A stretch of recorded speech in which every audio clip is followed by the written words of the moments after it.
They called it one of the most tragic disappearances of the mid-20th century. 3 sisters gone without a trace. For decades, no one spoke their names outside the town's borders. But when their journal surfaced years later, the story took on a darker, almost unexplainable dimension. This isn't folklore. This happened. And the truth hidden in those pages is far more terrifying than anyone imagined. October 3rd, 1953.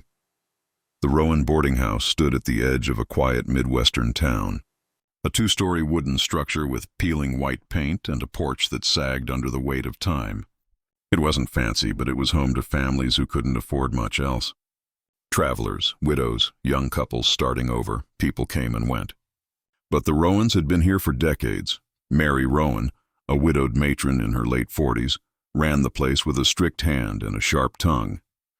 Her daughters, Eliza, 17, Ruth, 15, and Catherine, 13, were known throughout the town. They weren't wealthy or glamorous, but people remembered them for their pale skin, quiet manners, and the way they often seemed to keep secrets between themselves, as though sharing a private language. Neighbors recalled how the girls were rarely seen playing with others. Instead, they lingered in the house's upstairs hallway, whispering to one another, writing in small leather-bound notebooks they carried everywhere. They wrote everything down, one former tenant said years later in an interview. Every little thing. If you asked them a question, they'd look at each other first, then one of them would jot something before answering. It was odd. At the time, no one questioned it. Children are eccentric. Families have quirks. But in October of 1953, those quirks turned into the foundation of a nightmare. In the weeks leading up to the disappearance, strange incidents unsettled the boarding house. Tenants reported footsteps in the hallway at night, long after the doors had been locked. Mary swore the floorboards creaked because of old timber. Nothing more. But Ruth's friend from school, a girl named Joanne Miller, remembered visiting on September 20th. Joanne's testimony, 1978, police interview. We were sitting in Ruth's room, trying on lipstick from Woolworth's. Then we heard this scratching sound, like nails on wood. It came from the closet. I laughed, said it was rats. But Ruth, she turned pale. She whispered, "Don't say that. It listens when you call it names." I thought she was joking. But her sisters, Eliza and Catherine, they both just stared at the closet door, like they were waiting for it to open. Joanne never returned to the boarding house after that day. Tenants also noticed objects missing, cutlery, scraps of fabric, even a tenant's wristwatch. Weeks later, some of these items turned up in strange places, tucked into the basement's stone walls, buried beneath loose floorboards, even in the attic rafters. Always wrapped in cloth, always hidden carefully, and always, someone claimed, with small notes written in a cramped feminine hand. Most of those notes were lost over time, but one survived. Preserved in a police archive, it read, "The eyes are on the walls. We must feed them to keep them shut." October 12th, 1953. It was a cold Monday evening when everything changed. According to the official police log, the last confirmed sighting of the sisters was at 7:15 p.m. Mrs. Rowan had sent them upstairs after supper to finish their homework. Tenants recalled hearing faint laughter, footsteps, and the creak of doors opening and shutting. Then nothing. By morning, their beds were empty. Sheets pulled back. Nightgowns gone. Shoes missing. But their journals were still there. All 3 stacked neatly on the desk in the upstairs hallway, as if left behind deliberately. No forced entry. No broken locks. No evidence of struggle. Just silence. Detective Harold Briggs, the first investigator on the scene, admitted he initially dismissed the journals as teenage nonsense. Pages filled with half-finished poems. Sketches of eyes, long passages about shadows moving in corners. But when he flipped to the final entries dated October 12th, his stomach turned. Eliza's journal, written in hurried strokes. "It wants us again tonight. Mother doesn't hear. The tenants don't see, but the house knows. If we don't go, it will come for them instead. We must keep our promise." Ruth's journal, a single chilling line. "He asked us to meet him by the well. He said it's the only way." Catherine's journal, in shaky handwriting. "If anyone finds this, do not follow. Please don't look for us. The shadows have already chosen." Police searched the boarding house from attic to cellar. They combed the town, the surrounding woods, even drained part of a nearby creek. Nothing. No tracks. No footprints. No bodies. For weeks the town buzzed with rumors. Some said the girls ran away with a traveling salesman. Others swore they'd seen pale figures near the old stone well at the edge of the property. Mary Rowan barely spoke. She closed the boarding house within months, moved in with a cousin, and lived in silence until her death in 1971. She never gave another interview. The case went cold. Files were boxed up, forgotten. But the journals, those journals, remained. And over the decades, each time someone revisited their words, the story seemed to darken. 1965, 12 years after the disappearance, a construction crew renovating the abandoned Rowan house discovered something. Behind a plaster wall in the upstairs hallway, wrapped in decayed cloth, lay several objects: a child's doll missing its eyes, a rusted spoon, and a note written in the same cramped feminine script as the sisters. The note read, "Not gone, waiting, October 12, 1978, 25 years. Later on the 25th anniversary of the disappearance, local journalist Karen Whitfield attempted to re-investigate the case. She tracked down former tenants, childhood friends, even the retired Detective Briggs. Her article never made it to print. She vanished on October 12, 1978, the exact anniversary. Her car was found parked on the same street as the Rowan Boarding House. Inside, her notebook contained 3 chilling words scrawled across the final page. They're still here. The daughters of the Rowan Boarding House were never found. But their journals, preserved in police archives and whispered about in town for decades, still exist. And the last page of Catherine's journal, the youngest, contains a passage few have seen outside investigators. It reads, "We did not leave. We were taken inside. The house is hungrier than anyone knows." As the camera of this documentary pans across the empty, decaying house, the narrator's voice cuts cold. 70 years later, the doors of the Rowan Boarding House remain locked. But locals still swear they hear footsteps upstairs and 3 faint voices whispering in the dark. They were gone by morning. No bodies, no footprints, no explanation. Only the journals, stacked neatly as if the sisters had planned it that way. But when investigators began following the trail of words the girls left behind, they realized the story wasn't over. In fact, it had only begun. October 14, 1953, the Rowan Boarding House was eerily quiet. Police officers stood at the base of the staircase, speaking in hushed tones. Upstairs, 3 bedrooms sat perfectly undisturbed. Except for the missing children and the journals they left behind, Detective Harold Briggs gathered the books into a brown evidence box. "Why leave these?" asked Officer Donnelly, a young recruit with nervous eyes. Briggs tapped the leather covers. "That's what bothers me. If they ran away, they'd have taken them. They wrote everything in here. They weren't just diaries. They were instructions." He wasn't wrong. Investigators would soon realize the journals weren't only the record of 3 girls' lives, but a chilling guide to their final days. Experts called in to review the sisters' writings noted repeated references to the Watcher and the Well. While the phrases appeared scattered through months of entries, they grew more frequent in the final weeks before October 12th. Eliza, the eldest, often wrote like she was keeping track of rules. "The Watcher doesn't like when we argue. The Watcher listens through the walls. The well is his mouth." Ruth, the middle daughter, seemed more emotional. "I saw him in my dream. He was at the foot of the bed.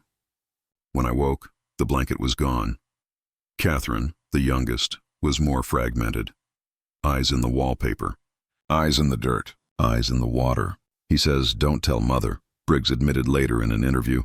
"I thought they were children's nightmares at first." But the way all 3 described the same figure, the same voice, without variation, it felt rehearsed, or worse, like it was real. October 17, 1953. Investigators questioned every tenant living at the boarding house at the time of the disappearance. Many were reluctant to speak on record, but fragments of their statements survive in police archives. Mrs. Clara Higgins, age 62. "I heard singing that night. Around midnight, faint like a hymn, but it wasn't from the church. It came from upstairs. I knew the girls' voices, but there was another voice with them. A man's, low, whispering. I couldn't make out the words." James Talbot, age 33, factory worker. "Doors kept opening on their own in that house. I thought it was the draft. But the night before the girls vanished, my door slammed shut 3 times. Hard. I yelled, but when I opened it, the hallway was empty. Then I saw something, a shadow on the wall. But there was no one to cast it. Margaret Rowe, age 41. The youngest girl, Catherine, knocked on my door a week before they went missing. She asked if I'd keep a candle burning at night, just one outside my door. She said it kept him from standing there. I asked who. She just looked down and said, "The one from the well?" The police widened their search. They inspected the stone well on the property, an old moss-covered structure no longer in use. Inside, only rainwater and leaves collected at the bottom. But locals remembered stories of the well going back generations. Reverend Thomas McAllister told the sheriff, that well was never blessed. People said voices came from it long before the Rowans moved here. My grandfather warned us never to play near it. Despite superstitions, no evidence of the sisters was found near the well. But when investigators returned to the boarding house, more unsettling discoveries awaited them. October 20th, 1953. During a secondary search, officers uncovered small hidden compartments in the upstairs hallway walls. Inside, they found scraps of paper, bits of ribbon, and torn pages from books. But one discovery stood out, a note written in Catherine's hand, dated October 10th. He asked us to come closer. He said if we don't, Mother will go instead. The handwriting was shaky, uneven, as though written in haste or fear. Detective Briggs closed the file with unease. They weren't planning to run, he muttered. They were preparing for something. October 23rd, 1953. Several tenants reported a disturbing incident at the boarding house 10 days after the girls vanished. Around 11:30 p.m., all 3 floors echoed with the sound of scratching. It came from inside the walls, said tenant James Talbot, like nails dragging on wood. Every wall, every floorboard, you couldn't escape it. It went on for nearly an hour. Then it stopped.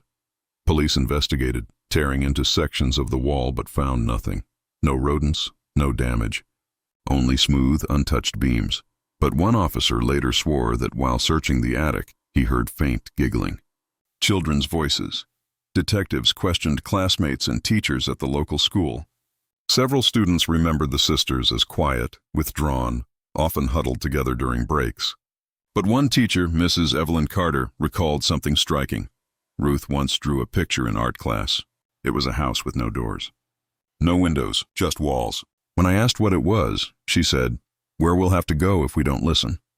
Then she tore the drawing up before I could keep it. Sheriff William Hargrove, who oversaw the investigation, kept private notes later released through a Freedom of Information request. One entry dated October 25, 1953 read, "Mary Rowan refuses to talk. Says the girls had their ways. Asked her what that meant. She just shook her head. I think she knows more than she admits." Keep repeating. The house wanted them. I don't know what to make of it. The narrator's voice cuts in over archival footage of the abandoned house. Why would 3 sisters write the same figure in their journals? Why did neighbors and tenants describe the same sounds, the same shadows? And why did their mother insist the house itself had intentions? These questions haunted investigators for decades. But the strangest discovery was still ahead. 1960, 7 years later, in July of 1960, a new family briefly occupied the abandoned Rowan house, unaware of its dark history. The Patterson family lasted only 2 months before fleeing. Mrs. Patterson later told a reporter, "My daughter woke me one night crying, saying 3 girls were standing at the foot of her bed. She said they asked if she had a journal, if she would help them write again. The next morning, we packed our things and left. When police later entered the house, they found fresh handwriting scrawled on the walls in pencil. The words were identical to a phrase from Catherine's final journal entry. The house is hungrier than anyone knows. By 1961, the Rowan Boarding House was permanently sealed. No buyers, no tenants, just a locked building and 3 missing girls whose journals were now the centerpiece of one of America's strangest cold cases. But in 1975, a group of college students broke inside on a dare. What they found was never officially recorded in police reports. But one survivor years later described it in an anonymous letter. "We only meant to stay an hour." But the journals were back on the desk, fresh ink on the pages. And on the last one, words appeared as we watched. "We are not gone. We are waiting for you." The documentary narrator's voice drops low, ominous, and that was only the beginning. For decades, the Rowan Boarding House stood as little more than an abandoned building. But investigators who dared to enter soon realized it wasn't empty. The walls kept the memories alive. And the journals kept writing themselves. March 12, 1976, local newspapers documented the night a group of 5 students from Missouri State broke into the long-sealed Rowan Boarding House. Their names were never released in print, but one survivor gave testimony anonymously in the 1990s. The group entered through a cracked cellar door around 10 p.m. They carried flashlights, cigarettes, and a single Polaroid camera. Inside, the air was heavy with mold and dust, but the upstairs study, the room where police had once collected the daughter's journals, was pristine, as if untouched by time. On the desk, 3 journals, waiting. One student, later identified only as David, claimed they watched in silence as words began to etch across the page of the youngest daughter's book. The walls are thin. He is still listening. Terrified, the group fled. But one girl lingered too long, snapping a Polaroid before leaving. The photo showed something impossible. 3 faint silhouettes standing behind her in the reflection of the cracked study mirror. April 1976. After rumors of the students' break-in spread, authorities conducted another search of the Rowan Boarding House. Sheriff Ronald Hayes, who inherited the case from Sheriff Hargrove, gave an interview in 1977. "We didn't find kids messing around. We didn't find pranksters. We found that same study. The journals were there again. And they weren't empty. They had entries dated after 1953, handwriting consistent with the girls. But those girls had been gone for 23 years. Photographs of the journal's new entries are still in the county archive. Locked in restricted storage, Eliza's journal. Entry dated April 9th, 1976. The house won't let us leave. He says we belong to him now. The walls are not walls. They are his skin. The floor is his tongue. We write so we do not forget." Ruth's journal, entry dated April 10th, 1976. "A new group came. They saw us. We tried to warn them. He does not like when we warn them." Catherine's journal, entry dated April 11th, 1976. "We are in between. Please don't close the book. If you close it, we will disappear again." Investigators sealed the room once more. But questions began to spread across the town. Had the daughters actually died, or were they trapped somehow within the house? June 3rd, 1977. Documentary footage includes an interview with Reverend McAllister. Now in his late 70s, people keep saying it's just an abandoned house. But no house makes children vanish. No house makes them right after they're gone. I'll tell you plainly, that place is a vessel. The well feeds it, and what it took once, it will take again. Between 1977 and 1982, 3 unrelated missing person cases were linked to the area near the Rowan Boarding House. All victims were last seen within 2 miles of the property. In 1978, a traveling salesman vanished after reportedly stopping for the night at the edge of town. His car was later found abandoned near the Rowan house. November 1980, 2 sisters, aged 14 and 16, disappeared while walking home from school. Witnesses claimed to hear singing near the house that evening. August 1982, a photographer exploring abandoned buildings went missing. His camera was recovered from the boarding house. The final photo showed the same cracked mirror from 1976, with 3 faint figures watching. Police never officially connected these cases to the Rowan disappearance, but locals began whispering about the daughters taking more children for the house. September 1985, one of the last surviving tenants of the Rowan Boarding House, Margaret Rowe, now in her 70s, agreed to a taped interview for a local radio program. Her voice trembled. It wasn't just them girls. We all felt it. The walls, they moved. Not with our eyes, but with our bodies. You'd sit in your room and the air pressed against you like something breathing. Catherine once told me, "Don't lean on the wall too long. He'll think you're ready." I never forgot that. When asked what she believed happened to the girls, Margaret answered simply, "The house kept them, and the journals are the only way they can still scream." December 1991. The Rowan Boarding House was scheduled for demolition in 1991.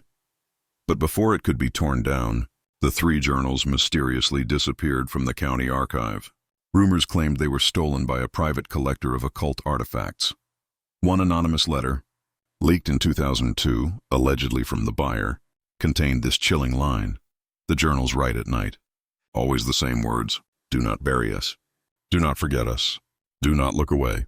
9 Mary Rowan, the mother of the 3 missing daughters, lived in a nursing home until her death in 1999. In her final months, she was recorded whispering to nurses at night, "They're not gone. They're still in the house. I can hear them walking. He told me they were his, not mine. That's why I never searched. That's why I never spoke." When asked who he was, Mary responded only, "The one in the well, the one who feeds." As decades passed, the Rowan Boarding House became less a crime scene and more a forbidden landmark. But with every new disappearance, every new sighting, the mystery of the missing daughters grew darker. By the early 2000s, the case had shifted from police files to paranormal archives. And that's when the most shocking discovery was made. 2003. In 2003, a group of paranormal investigators entered the ruins of the Rowan Boarding House with handheld cameras. The footage was never broadcast, but leaked still frames show something impossible. On the wall of the study, 3 names written in fresh ink: Eliza, Ruth, Catherine. Seconds later, another line appeared beneath, scrawling itself as the camera rolled. "The house remembers. Do you?" Moments later, the footage was cut out. The team left immediately. One member refused to return calls afterward, insisting, "If you talk about it, they hear you." Today, the Rowan Boarding House is gone, demolished, flattened. Only a patch of uneven dirt remains where it once stood. But locals say the ground still shifts at night, as though breathing. And in 2015, long after the house was gone, a construction worker claimed he unearthed something while digging near the old well. It wasn't bones. It wasn't belongings. It was a journal. Fresh leather.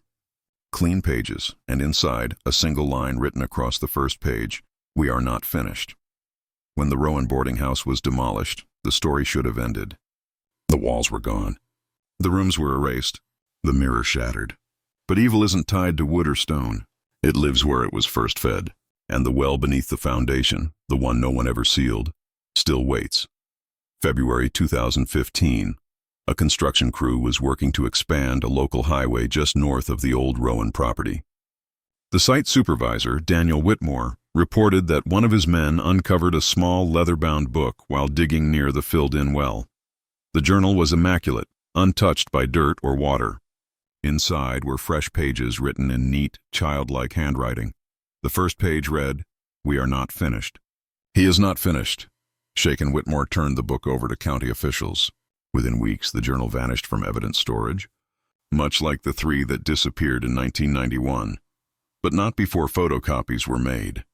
Entry dated February 17, 2015. "We follow where the house goes." The house was only his mouth. The well is his throat. "We live in his stomach now." Entry dated February 18, 2015. "You tore down his skin.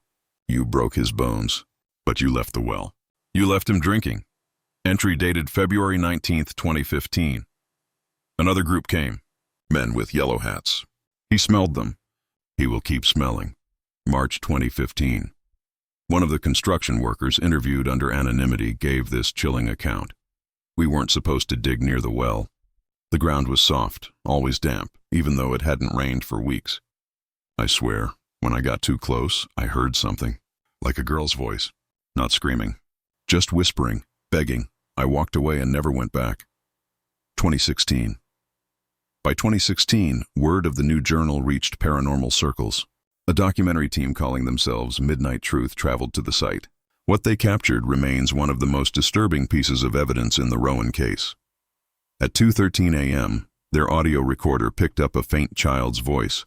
Transcripts of the tape read, "We're still here. He's still hungry. Don't let him look at you." Seconds later, the ground near the well caved in. One crew member nearly fell into the hollow, but was pulled back at the last second. On playback, the audio revealed something that hadn't been heard in real time: a low, guttural laugh rising from the collapsed soil. The Rowan daughters' case was no longer simply about missing children. It was about a pattern, about a presence that didn't die when the house came down. And it was about a family line that may have been marked long before the disappearances. researchers uncovered disturbing records linking the Rowan family to an earlier tragedy. In 1892, nearly 60 years before the daughters vanished, another child went missing on the same property. Her name, Lydia Rowan. Age 11, her disappearance was never solved. But a diary from her mother, Mary Rowan's grandmother, contained a haunting line. The well called her, just as it called me in my dreams. It won't be satisfied until it swallows us all. This discovery suggested the Rowan disappearances weren't random. They were generational. July 2017, an antiques dealer in St. Louis claimed to have acquired another Rowan journal. Unlike the one found in 2015, this one bore new entries appearing nightly. In one recording, the dealer stated, "I left it closed on my desk. In the morning it was open." And the words weren't just writing anymore. They were drawing. A circle, always a circle. Black, thick like a hole. Investigators later identified the circle as resembling the exact layout of the Rowan well. The journal was seized by unknown parties weeks later. The dealer has not been heard from since. August 2019. Residents of the town reported seeing a pale young woman wandering near the abandoned cornfields surrounding the Rowan property. Witnesses described her as barefoot, wearing a dress, like something from the 1950s. One truck driver who stopped to check on her claimed she turned and her eyes were gone, just sockets. But she smiled, and I heard a voice in my head say, "Don't tell him I'm here." Then she was gone. Psychologist Dr. Elaine Porter explains in the documentary, the daughters' journals read like classic trauma fragments, but the posthumous entries suggest something else. If these writings are real, it means the phenomenon has intelligence. It knows how to mimic, how to warn, and how to lure. And the well is the focal point, 2020. Amid growing pressure, the county approved an excavation of the Rowan well in 2020. The operation lasted 3 days. Day 1, workers unearthed rusted iron, collapsed beams, and rotted timber. Day 2, fragments of clothing, women's dresses from the 1950s were found. Day 3, the excavation was suddenly halted after workers reported a suffocating stench rising from the well. The official reason for cancellation: unexplained gas release. Unofficial reports suggest something else. One worker was allegedly found unconscious, with fingernail marks across his neck, as if clawed by unseen hands. September 2021, an anonymous archivist leaked scanned pages from what they claim is the newest Rowan journal. The entries are dated August 2021. He doesn't need the house. He doesn't need the walls. He carries us now. Wherever you read these words, we are there. We don't whisper to warn anymore. We whisper to open the door. Every haunting has a beginning. But what we discovered about the Rowan daughters didn't point to a ghost, or even to a tragedy. It pointed to something older. Something that had been waiting in the soil long before the boarding house was built. And once the daughters wrote their final words, the well itself began to speak. January 2022, a man named Caleb Warren, a local historian from Jefferson County, went missing after contacting a paranormal podcast with what he described as the last surviving Rowan journal. The recording of his final phone call was played on air. It isn't just words. It writes back. "Every time I read a page, there's a new one waiting in the morning. And it's not just about the daughters anymore. It's about him. About what he really is. Listen, if you want the truth, you have to look where the house wasn't. You have to look at the mouth." The call ended abruptly with the sound of rushing water. Though Caleb was speaking from his office, miles from any river or well, he was never seen again. He isn't a man. He isn't even a ghost. He is the whole. He is hungry. When the first settlers dug the well, they found him. Or maybe he found them. We were never meant to leave. That's why our bones are still soft. That's why our skin never held blood. We were made for him. You think you bury the past, but the well is the past. The well is the only thing time won't fill. Historical evidence. 1832 county records uncovered a chilling document from 1832, nearly a century before the boarding house existed. A farmer named Ezekiel Harper wrote in his diary, "The Rowan land is cursed. The well gives water that runs cold as winter, even in summer." My wife swears she sees faces in the bucket, pale girls with hollow eyes. I told her never to drink from it again. But the well is patient. It will have what it wants. March 2022. A documentary team, Midnight Truth, the same who visited in 2016, returned to the Rowan site with new equipment. What happened next became the most disturbing footage in their archive. At exactly 3:07 a.m., thermal cameras showed 3 child-sized figures circling the filled-in well. Their outlines were blurry, as though their bodies couldn't hold shape. Minutes later, a 4th figure appeared. Taller, broader, standing directly behind the cameraman. The audio caught only one word, whispered in a deep, rattling tone, "Hungry." The crew fled. 2 members resigned from the paranormal investigation altogether. In an exclusive interview, one investigator described what he saw. "I know it sounds impossible, but it wasn't just kids. It wasn't just the daughters. It was like the ground was forming a body around them. The dirt moved. The trees bent. And when I looked into the well, even though it was filled, I swear I saw an eye looking back at me." Experts traced the Rowan family back to 1690s Massachusetts, during the height of the witch trials. Records suggested that a woman named Abigail Rowan was accused of consorting with something beneath the earth. She was never executed. She disappeared before her trial. Some historians now believe she was the first to feed the well.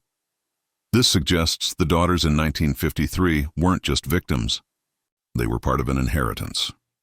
In September 2023, a private group attempted to permanently seal the Rowan well with reinforced concrete. The event was never made public, but leaked reports indicate it ended in disaster.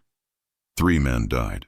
Witnesses claimed their bodies were found with faces unnaturally twisted upward, mouths wide open as if trying to scream water out of their lungs. Yet their lungs were dry. The journal found at the scene had one final entry written across every page: "You cannot bury a mouth. You cannot silence a throat." Folklorist Dr. Michael Harland explains, "What we're seeing here is not haunting in the traditional sense. It's parasitic. The well is a living system. It takes from those near it, absorbs their stories, their voices, even their flesh. The journals aren't memories. They're symptoms, like blood clots in a larger organism, local." News archives reveal multiple reports in late 2023 of people hearing knocking beneath their floors in houses. Within 5 miles of the Rowan site, some reported damp soil seeping through cracks in their basements. One family moved after their 7-year-old daughter began speaking in her sleep, repeating the words, "We live where it's dark. We live where it drinks. We live in the throat." Investigators pieced together the meaning of the daughter's journals. The Rowan sisters weren't just victims. They were chosen. Their bloodless condition meant they were born already claimed. Their disappearance wasn't an abduction. It was a return. The house wasn't cursed because of them. The house was cursed for them. The well wasn't just a place. It was a mouthpiece of something ancient, something that made its home under Rowan soil, and every journal was an invitation. The most recent leaked journal page is dated March 3rd, 2024. "We don't need the house. We don't need the well. We live where the words are read. You've carried us into your eyes. Now you will carry us into your sleep." When the last journal surfaced in 2024, investigators thought they had uncovered the truth of the Rowan sisters. But the deeper question remains. Can you ever bury something that feeds on memory itself? What happened to those who touched this case reveals that the daughter's disappearance was only the beginning. The real horror was survival. Detective Alan Price, retired age 77, lives today in a nursing home outside Kansas City. He was one of the last policemen to walk inside the Rowan Boarding House before it was condemned in the 1960s. In his final recorded interview, he said, "It never left me. We told ourselves they ran away or someone took them, but no, that house had a silence I can't describe, like it wanted us to whisper. And I still hear that whisper every night just before sleep. It's their voices. But it's not their voices. It's deeper, wetter, like it's spoken through water." He died in his sleep 3 weeks later. Staff reported his body was cold to the touch long before his heart stopped. Descendants of the Rowan line live scattered across Missouri and Illinois. Most refused to speak on record. One anonymous family member allowed a written statement. "We grew up being told never to read the journals. That's all my grandmother ever said. Don't read the words, don't drink the water, and don't look at the house." When she passed, we found pages tucked under her mattress. I didn't open them. I burned them. But sometimes I still dream of girls I've never met. They ask me why I left them. Between 2016 and 2023, at least 4 researchers or journalists connected to the Rowan case were hospitalized for psychiatric breaks. Each reported nearly identical symptoms: hearing knocking under their floorboards, seeing pale children in reflections, feeling soil under their fingernails after waking from sleep. One investigator, Rachel Monroe, described the experience. "I wasn't just dreaming about them. I was living in their journal entries. I'd wake up and the words were written across my walls. I scrubbed them, painted over them, but the next night they were back." And they weren't words I'd ever read before. Someone was still writing. The Rowan Boarding House officially collapsed during a storm in 1998. Only the foundation remains. The well has been sealed 3 times, yet visitors claim the soil always appears damp, as if water still breathes beneath. Locals refuse to go near the property. Hunters report that animals avoid the land completely. No deer tracks, no nests, not even insects on the grass. Drone footage from 2021 showed faint depressions in the soil forming the shapes of 3 small figures. By morning, the impressions were gone. Experts now believe the journals were not written entirely by the daughters. Linguistic studies suggest multiple hands, some not human. The ink contained traces of iron not consistent with standard pigments, but nearly identical to hemoglobin. In other words, the journals may have been written, in part with blood. In January 2025, a teacher in Springfield reported that one of her students submitted a short essay titled, "We Never Left the Well." When asked where she learned the phrase, the child answered, "The girls told me. They said they like it when I write for them." Her family moved 2 weeks later. Among the evidence locked away in county archives is an unreleased reel of audio recorded during the 1953 search. The sound is degraded, but one section is chillingly clear. An officer shouts, "We've got movement under the floorboards." And then 3 voices in unison whisper, "Don't cover us. Don't bury us. Don't forget us." The tape ends in static. The Rowan daughters' case was never officially solved. Their bodies were never found, their disappearance never explained. Yet the journals endure, and with every page read, their story lives again. Some believe the daughters were victims, others believe they were chosen. But one thing is certain, what was written has not ended. Because once you open the journals, the daughters are no longer missing. They found you. The screen fades to black. Then, just before the credits, white text appears. This video was researched using original Rowan journals. If you're still watching, you've already read them. The end.